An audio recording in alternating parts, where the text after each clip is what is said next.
Hey everyone, I'm Rohan from One Stop Solution, and in this video, I will show you how to delete a story on Instagram. Removing a story can be helpful if you have posted something by mistake or just want to keep your profile looking a certain way. So, let's get started on how to delete an Instagram story. Start by opening the Instagram app on your device. Now tap on your story. Then tap on the three dots icon at the bottom right corner of the screen.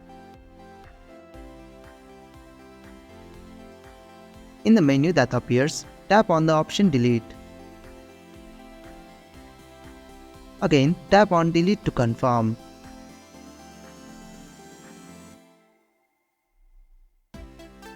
And that's how you can delete Instagram story.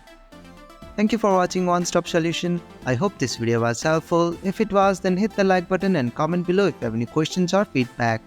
Also, if you are new to our channel, please subscribe and hit the bell icon so you won't miss our upcoming videos.